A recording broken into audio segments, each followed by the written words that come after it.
it's tied to the pedagogy, the way it's taught, which is why when you look at the curriculum, it can look quite innocent. That looks okay. I don't see anything particularly egregious in there, but the way it's taught can be quite egregious because it can bring in things from a pedagogical approach that you mightn't be comfortable with. Something has fundamentally changed in this country, that we have brought indoctrination into our schools. And we have also brought the notion of alienating parents, not listening to them in the curriculum review and consultation phase, and then shutting them out totally with secrecy pacts. Something's really badly changed, and there is a need for a Doyle investigation as to why that's happening.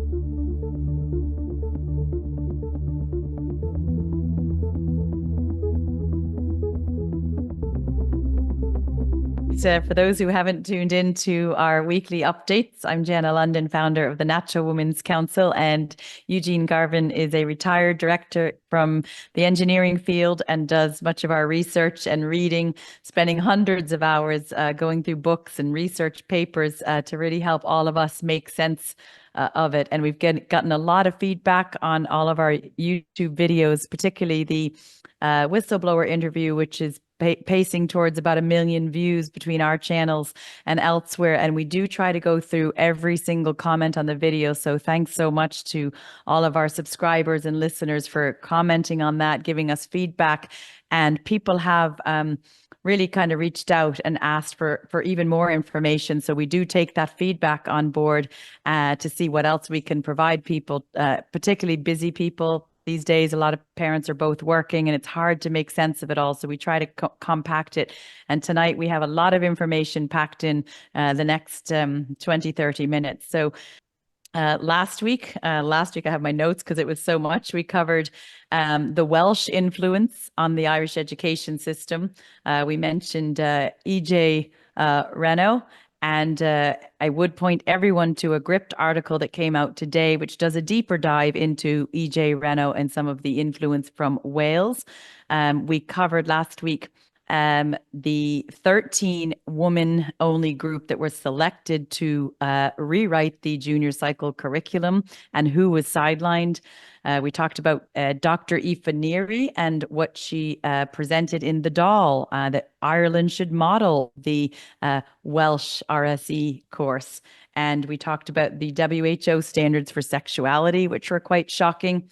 And we also touched on a very disturbing piece of research done by Alfred Kinsey.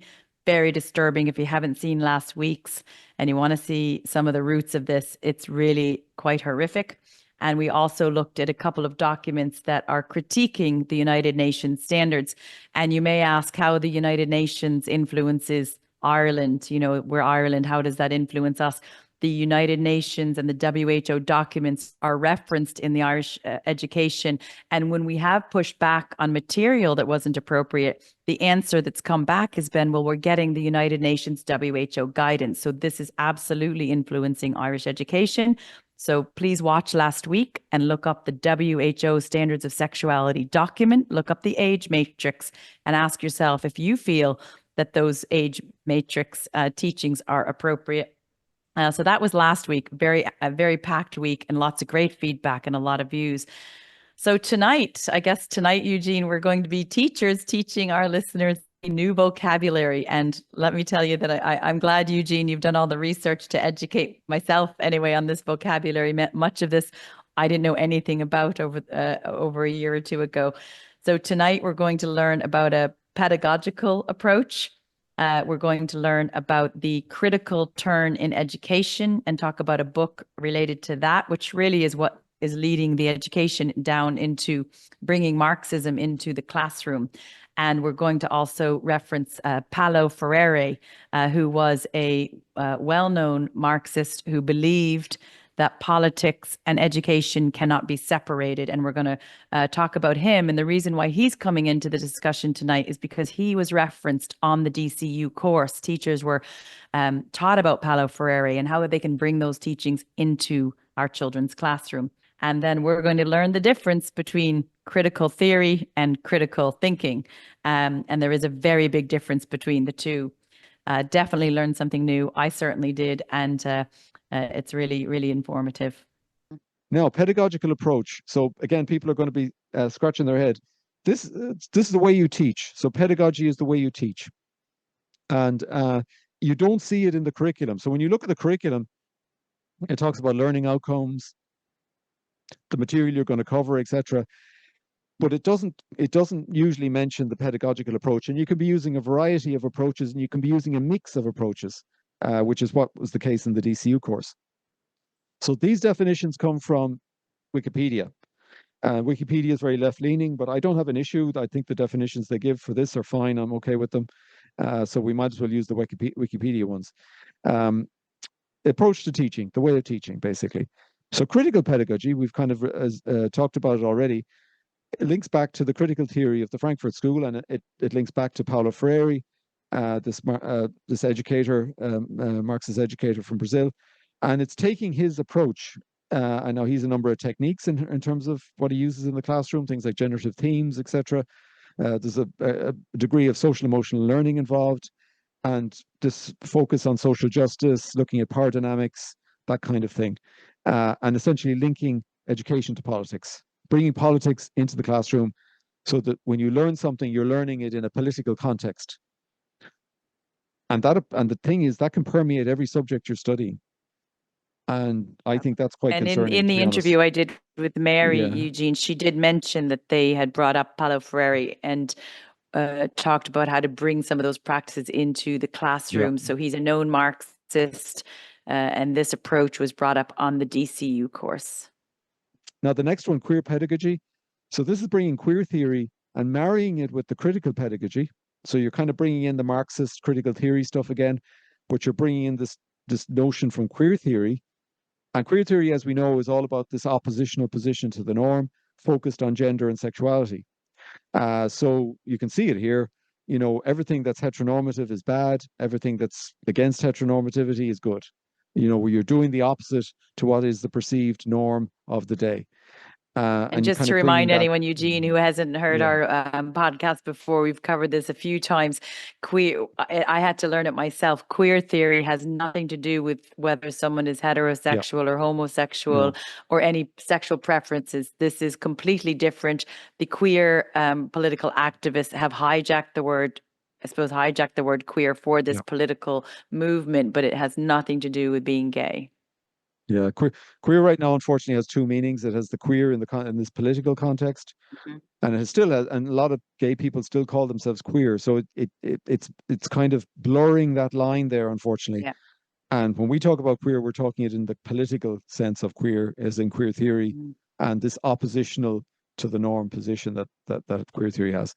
So the approach can have a huge difference. So you could teach a curriculum, you know, using a critical approach or a queer approach, and they'll look very different. The way it goes on, the way you introduce the subject matter in the classroom, the nature of the classroom discussions, and the whole practice of that particular subject could be vastly different depending on what approach you're taking. And I think we see this in the DCU curriculum, which has probably been taking a kind of a combined queer critical type approach. And hence you see a lot, it's like kind of quite highly sexualized as a result. When you start bringing queer theory in, you normally bring in sex and gender quite a bit into the subject matter and the learning.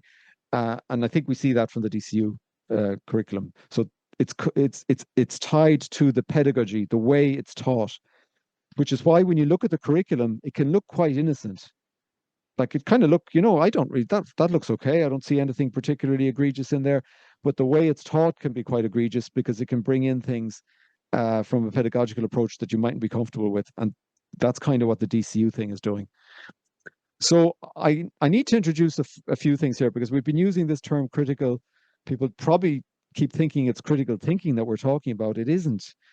It's a form of theory and approach, I guess, that comes from critical theory from the Frankfurt School.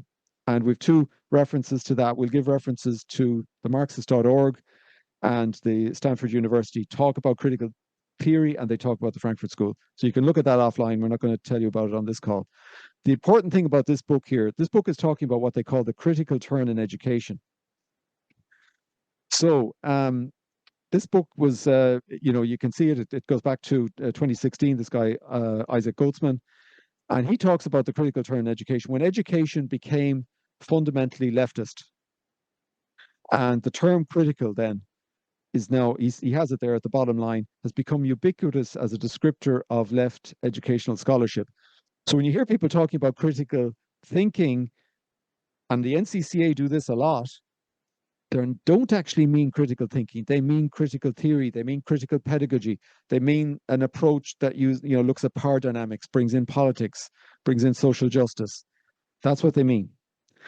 Now, this has And Eugene, happened. so you know how we Yeah. heard about they wanted to bring into the schools in Ireland critical race theory, the white privilege. That would be Yes. critical race Yeah. theory. So that's an example of where they use the word It is. critical, but it's not to do with critical thinking. Now, luckily, Norma Foley announced that they probably will be scrapping the white privilege, teaching children in Ireland to feel privileged because they're white, male, or Irish. So luckily, that has been scrapped based on probably all the pushback and complaints that she had. Yep. Yep. And you can see from the title of this book, from Marxist critique to post-structuralist feminism to critical theories of race. There you go. Talking about it. It's all in there. So the next book I want to refer to, again, is a book specifically talking about critical pedagogy. It's from a guy, Joe Kincheloe, who's, very much in the critical vein of, he's dead now, but he is cited in the report 2 of the primary curriculum. This book is by Joe Kincheloe. And you can see what he's talking. He's the critical theory from the Frankfurt School. He's talking about this and talking about, upsetting the status quo, etc., disrupting it, the constructed nature. He talks about various things here. Critical pedagogy clearly reflects these dimensions of critical theory. So he's basically he's saying, critical pedagogy is directly linked to critical theory, right? That's what he's saying there. He has a very interesting quote, which I find quite disturbing, where he talks about this, questioning the assumptions that societies such as the US, Canada, New Zealand, and the nations of Europe are problematically democratic and free. Now, I think we all know the problems that we have in these nations. These nations are all suffering from problems in their education system with highly sexualized education. They're all suffering from issues in third level universities with, radical theories gone crazy, and children or students out protesting, etc. Queers for Palestine, BLM, whatever it is. And they also have huge issues with migration. And it's common to most of these countries because these theories, unfortunately, have festered in all of these countries and have taken root. And they're all based on critical theory and postmodernism, an adapted form of critical theory. So there's an issue here, and you can kind of see it. Do we really want to be embedding this stuff into our education system? We've kind of done it in our third level already. And do we want to bring this into our primary schools and our secondary schools? Seriously? So this is a warning bell. It's linked to the DCU stuff because they do reference critical pedagogy, but there's a broader concern here. There's a broader concern for our society and our education in our schools. And because this came up in the context of the primary curriculum. So warning bell. And we'll say no more. Again, reference this book. You can get it on Amazon. Doesn't cost too much. Worth a read. Let's move on. Definition of queer. We've kind of talked about it. That definition is kind of acknowledged as coming from this particular book, Michel Foucault, one of the most cited academics. I think he probably is the most cited academic now in the world. Michel Foucault is a postmodernist and also seen as the grandfather of queer theory. And this book basically is a book that celebrates him, as the kind of Saint Foucault, right? It's kind of saying he's a saint in the eyes of the queer community and postmodernists. So, and he talks about the definition here. Queer is by definition whatever is at odds with the normal, the legitimate, the dominant. We kind of talked about that already. So again, now a trigger warning if you get this book, because this book there's a section a few pages on that goes through anal fisting, etc., is in this book. Well, we've seen that in the library books in Ireland in the children's section, and Mary got to talk about that term on the course, fisting and rimming. So no surprise that we're seeing this queer political activist influence in our classroom here. Yeah. So if you do get this book, it's an adult book basically. So it's an adult read. Paulo Freire, here he is, Critical Pedagogy. He was kind of the original. He's kind of started it all. And again, it's down here, the act of teaching and learning are considered political acts. politics in the classroom. Are you comfortable with that? And again, Mary in the I'm interview not. mentioned Paulo Yeah. Freire was discussed on the DCU course. He's a known Marxist. This is where it's coming from. It was how to bring this into the classroom. So he shouldn't be someone that we would want as a role model for our innocent children in school. No, he's heavily cited in education circles. So he really is. So people are bought into Paulo Freire big time. And I'm not sure people fully realize the consequences of that. We don't have the time to get into it here, touching on it so people can do their own research. I want to again go back to UNESCO, because I was kind of making assertions about UNESCO earlier on. So I did search. If you do a search for Paulo Freire on UNESCO, you come up with over 2,000 citations, right, or references. This is UNESCO now. So you can see the influence. There's a huge influence of leftist thought, particularly with regard to education, coming from UNESCO. And hence we're seeing it coming into our schools. So again, do we really just want to just do what UNESCO are telling us to do? No, it's coming in from other sources as well, but UNESCO are kind of a central point for it. And they cite Freire, they cite Renault as well. And here it is. So let's briefly talk about critical theory versus critical thinking. This is important because, as I say, people are conflating the two things and they're totally different. Critical thinking, which everybody should learn, every child should learn critical thinking from as young an age as possible. It's all about analysis and decision making, discovering the truth, irrespective of the politics. But essentially, if say you're a right-wing person, right? You sit on the right, and you're investigating something. Somebody tells you something. Somebody has a right-wing policy, for example. The first thing you do is you say, "Well, is that correct?" And you look into it, and you discover, is it correct or not? Should I buy into it or not? And if you don't, you may discover it's not correct, and you shouldn't be following it. And just because you sit on the right, you will reject it, and that's the right thing to do. But that's not happening. The trouble is, people are all here on the other side here, and they accept everything. If it's a left-wing policy, they won't critique it. They won't apply critical thinking to it. And this is a huge issue. And the other thing, Eugene, is I'll jump Yeah. in and say that, anytime you're having a debate, or if somebody maybe even on social media, they post something and they're from the hard left and you want to open a discussion, debate is shut down. Critical thinking and questioning is not welcomed or accepted by the hard left. So the simple way to remember it is that critical theory doesn't use any critical thinking. And this is exactly why they want to move some of the core subjects in secondary school. This was flagged to us by a lady in the Natural Women's Council, that subjects like science, geography, business studies, home economics, etc., in many schools, they are moving it from core to optional. They're allowed to move science to optional. One of the women in the Women's Council, her daughter in Waterford had to fight to actually take a science course because it's now optional. You might not even get to take it.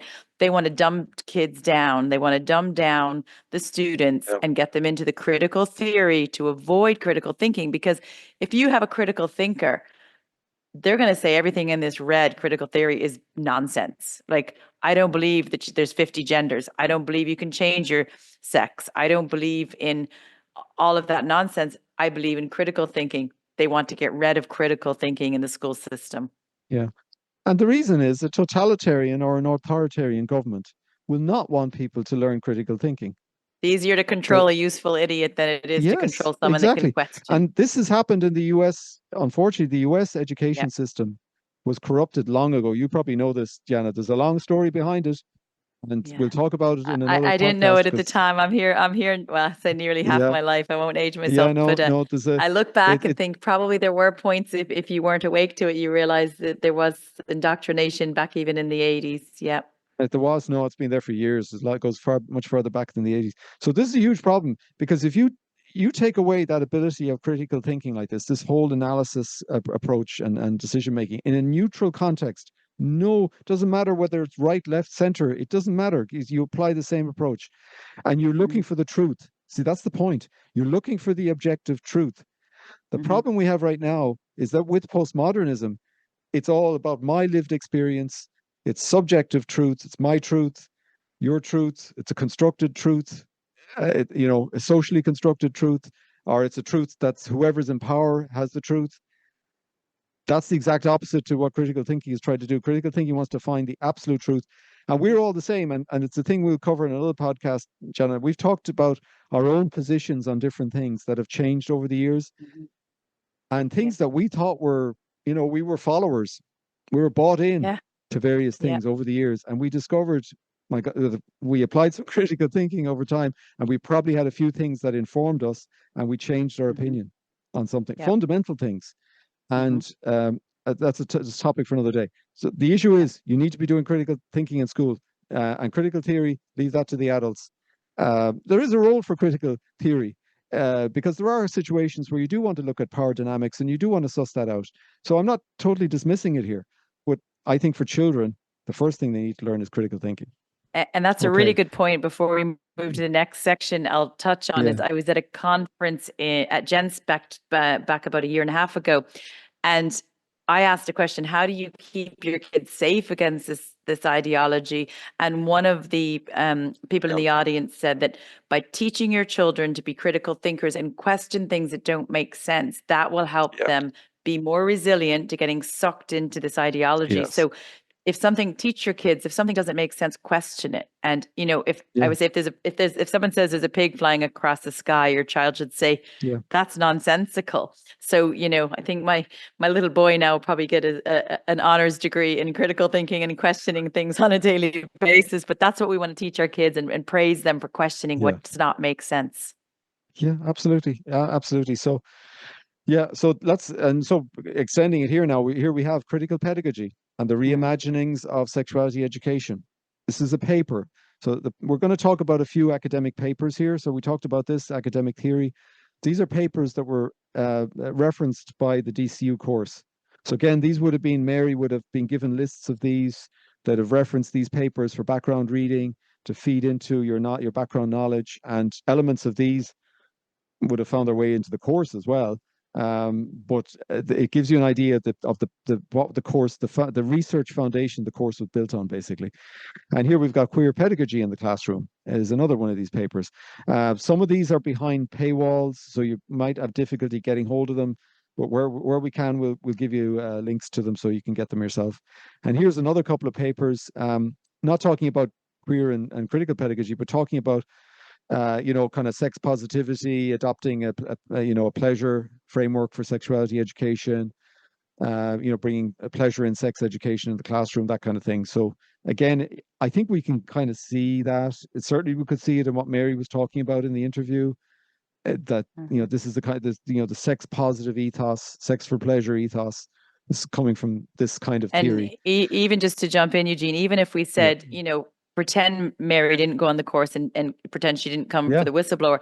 If I spent last night until about 2 a.m. reading through some of the SPHE books and typing a summary up for a couple of senators who had concerns with this. And in those, I think I had about 7 different books, very highly sexual, sex for pleasure, detailed masturbation, mutual masturbation, vaginal sex, anal sex, oral sex in the age 12 SPHE book. So it is very sexual, not even taking into account the DCU course that Mary came to us about. The current materials in your child's SPHE classroom, they are highly sexual. Yeah, that's the problem. Yeah, it's there today, and you see that, irrespective of the interview, actually this stuff still exists, but obviously there was specific things brought in for the DCU course as well that wouldn't have been there previously. So we're going to cover a couple of things before we wrap up. The UK turnaround in education. Won't spend a lot of time in it. We'll just give you the reference links. And there was a turnaround, and it was a very good turnaround. It was giving parents access to all the material, all the books. A huge thing, right? That's what we would vouch for that. We need that. It was also taking out any contested ideologies from the classroom. Huge. I'm all in favor of that. Don't bring any critical race theory, gender theory. Keep that out of the classroom. And also then for the younger age cohort, under 8, there was no sexuality education at all. It's up to parents. If parents want to do something with that age group, it's up to them. And then as they get into school, they start covering stuff regarding safety, online safety, all that kind of stuff, age appropriately. So I think this is, I really would love if we could find a similar approach here. Rishi Sunak, to be fair to him, and a lot of people would criticize Rishi Sunak, but I think this was a really good thing he did in the end of his tenure. So well done, Rishi. And we'll have the link. So this is on hold at the moment. They've updated the guidelines and they're waiting for them to be approved and rolled out. And hopefully that will happen in the UK. So yeah. There we go. On our website, naturalwomenscouncil.ie, we have on the very top header the whistleblower interview. You can hit watch this or sign petition, and it brings to a page that has the video, a petition to sign, which has pushing 15,000 signatures. It'll probably hit tomorrow in less than a week, mind you. And it has also a letter to send to Norma Foley, Minister for Education, the NCCA who designed the curriculum, your senators, your local TDs, your school principal, and maybe some of the book publishers as well. And I have the letter here just to highlight. I won't go through all of the points, but it's just really highlighting that we have nine particular concerns on the program, and we'd be happy for these concerns at this point to be addressed. Class contracts should never happen. That's absolutely inappropriate to ask a child to sign a class contract. Some of the books basically say what happens in the class stays in the class. The NCCA document from Curriculum Online, which you've seen, says what happens in the class is not to be discussed outside the class. That's inappropriate. I don't care if you're on the left, the right, the center, where you are from a religious perspective or political perspective. No parent should want their child to keep any secrets from them. It creates that wedge between the parent and the child, that child in class thinking, why can't I tell my mommy everything? So absolutely inappropriate. Also third parties, the ASTI sent a memo to teachers, which was great to say, if you don't feel comfortable teaching this, you don't have to. However, and Mary included this in her video, her feeling is that there'd be other NGOs that would be happy to come in, like Belong To or Tenny, or even School Fitness Ireland coming in to teach things like masturbation, pornography, and gender identity. We don't want those third parties in the classroom. And then the whole school cross-curricular approach, we're not happy with that. Makes it very difficult to opt your child out if these subjects and these topics and this queer theory and the Marxism and the highly sexual content and everything is sprinkled in all of the subjects. We saw one come out in an English book today. So we're only asking for 5 things as a start. It's to halt the teaching of the new Junior SPHE curriculum pending an urgent review. I reviewed until the wee hours of the morning many of those books that are in your child's classroom, and these are not appropriate. They need to be pulled. As we said, some of them were printed before the curriculum was even signed off on. Number 2, we need to halt that DCU training. We don't want another teacher to have to go through what Mary did. We don't want another teacher to be told this is what you should be teaching in the classroom. So stop it and investigate that content.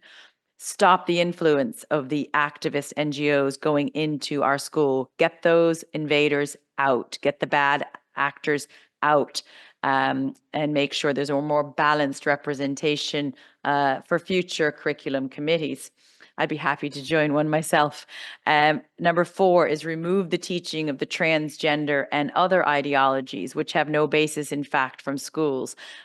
This also teaching the transgender and all of that theory contradicts the expert medical advice from the CAS report. Anybody can look up the CAS report. It's the gold standard. It isn't going to go past the CAS report. They're not going to spend another few years with experts researching this. So it stops with the CAS.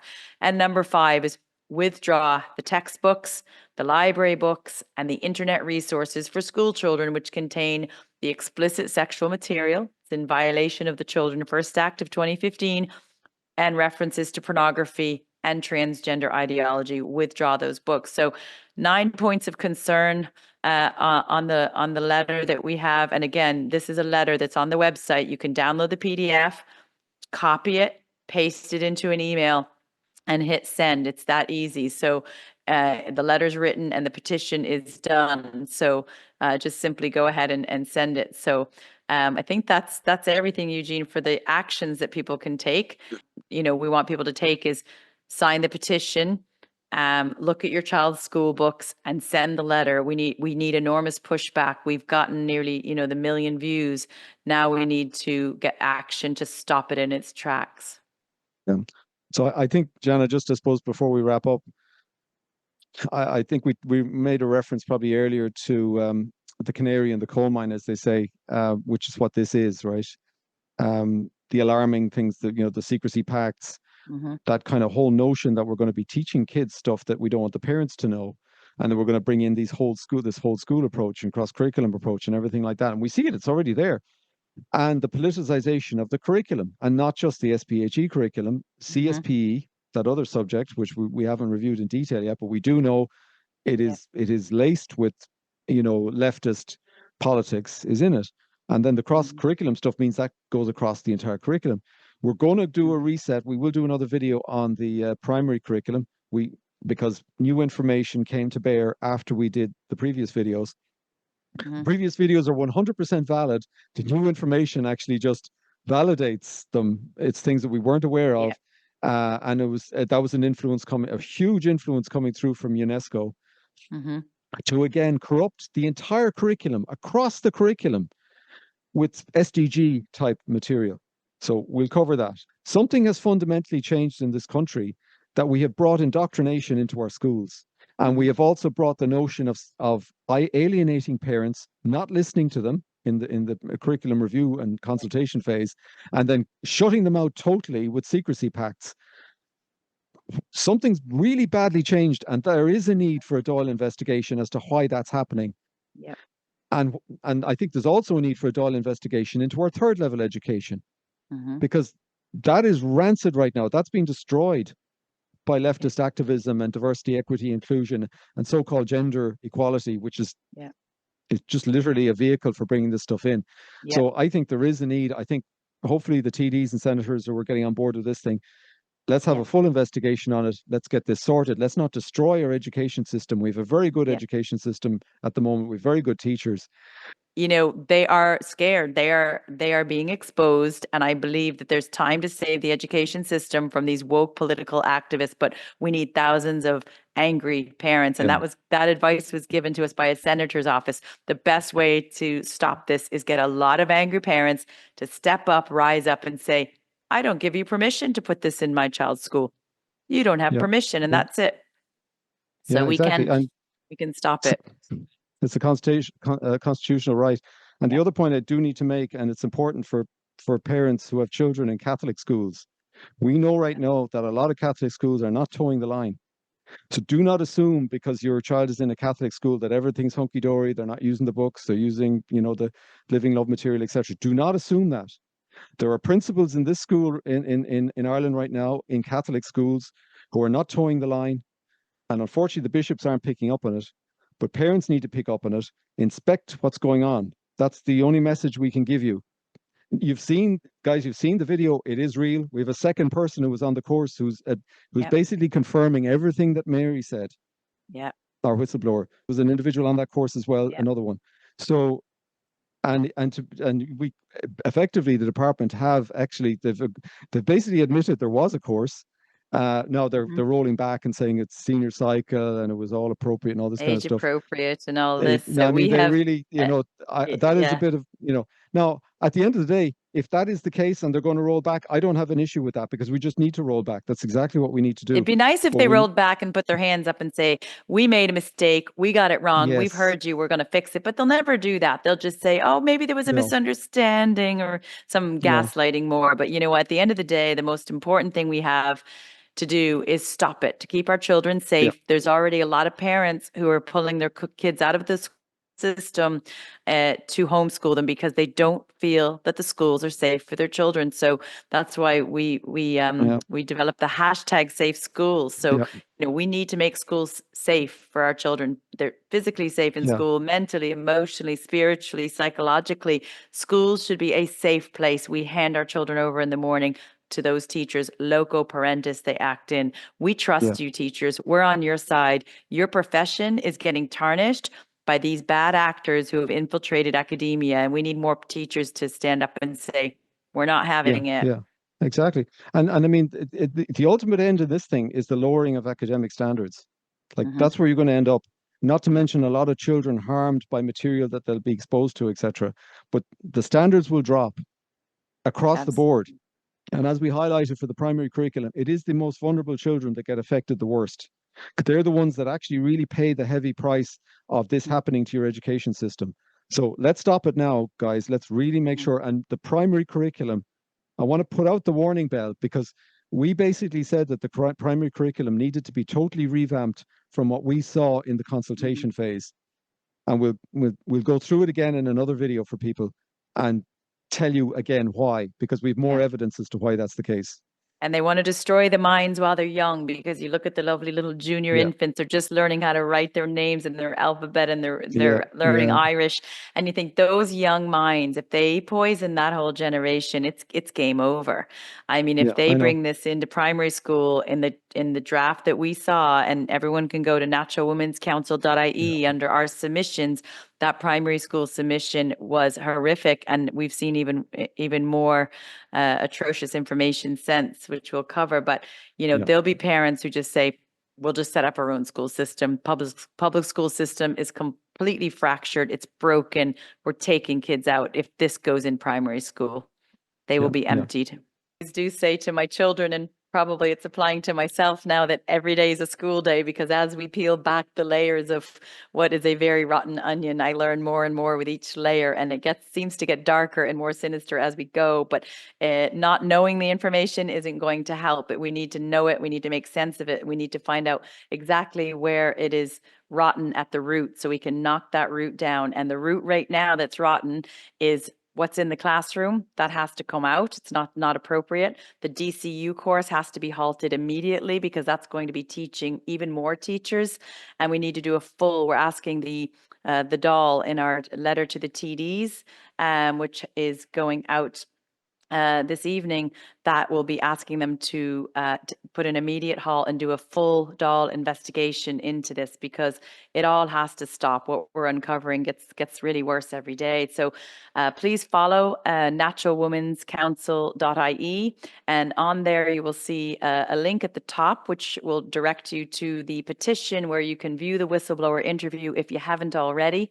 You can sign the petition and send a letter that we've already typed up, and that letter has 9 points of concern and 5 action points that we're asking. We urge you to put the pressure on your TDs and also copy your school on that. So please follow us, and please tune in next week for the next layer of this rotten onion. Thanks, everyone. Have a great night.